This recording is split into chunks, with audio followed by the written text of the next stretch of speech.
Sur les relations homme-animal et même homme-animal-territoire, à la Confédération paysanne, on essaye vraiment de travailler sur arriver à recréer du lien, retrouver du lien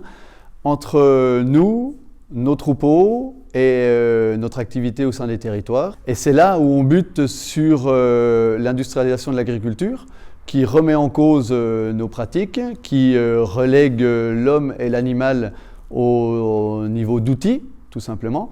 C'est là aussi où on bute sur la montée du véganisme, qui est un rejet de l'élevage pur et simple, parce qu'il se fonde en fait sur un objectif au départ alimentaire, qu'on ne remet pas en cause, mais qui avance ensuite sur un rejet global de nos pratiques d'éleveurs et d'éleveuses, parce qu'ils n'auraient plus de sens à leurs yeux. Selon nous, à la Confédération paysanne, le rôle de l'élevage est central, peut être central dans la lutte contre le réchauffement climatique et dans des avancées environnementales, écologiques, si on arrive à le faire de la manière paysanne, c'est-à-dire avoir des troupeaux à taille humaine qui pâturent, qui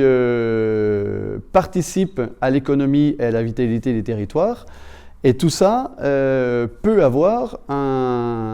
un aspect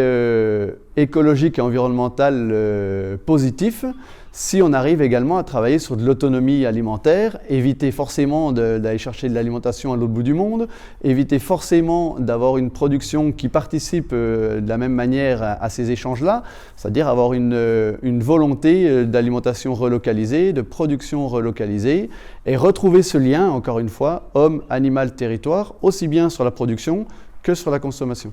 Et c'est là où l'agriculture paysanne est résolument moderne et elle est résolument performante parce qu'elle répond à ces attentes-là. Donc d'où la nécessité d'avoir des lois ambitieuses, une politique agricole qui remette l'actif au cœur de son projet, qui remette l'animal au cœur de son projet, qui remette la pâture au cœur de son projet. Et tout ça, c'est des choses que la Confédération paysanne va porter forcément dans la prochaine réforme de la PAC. Si on n'a pas ces politiques publiques-là qui mettent ça en place, on n'arrivera pas à avoir une avancée globale de l'élevage paysan.